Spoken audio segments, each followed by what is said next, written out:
टूटे हुए सपने की सुने कौन सिसकी,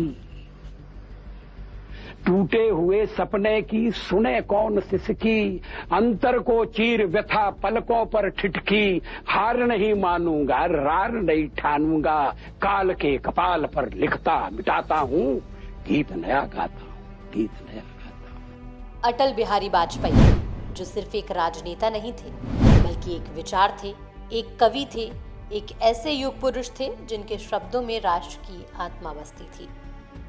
से ठन गई, जूझने का मेरा कोई इरादा न था, जूझने का मेरा कोई इरादा न था, मोड़ पर मिलेंगे इसका वादा न था,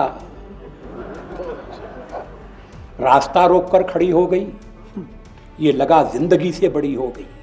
ये कविता लिख अटल बिहारी वाजपेयी ने सिखाया कि चुनौतियां चाहे कितनी ही बड़ी क्यों न हो, मन अगर अटल है तो हार अंतिम नहीं है।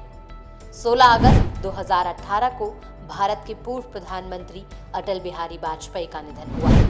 वाजपेयी देश के एकमात्र ऐसे राजनेता थे जो 4 राज्यों की 6 लोकसभा सीटों से जीतकर संसद पहुंचे थे।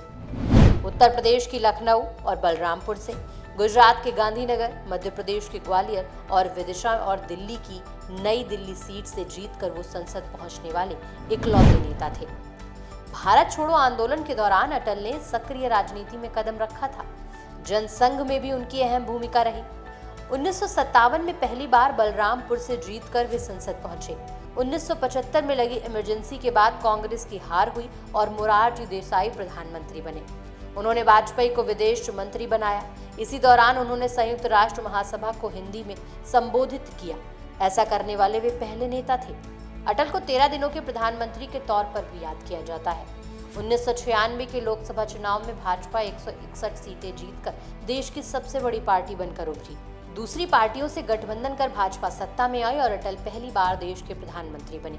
हालांकि उनकी सरकार बहुमत साबित नहीं कर पाई और 13 दिन में ही गिर गई। भारत के इतिहास में अब तक किसी भी प्रधानमंत्री का ये सबसे छोटा कार्यकाल रहा।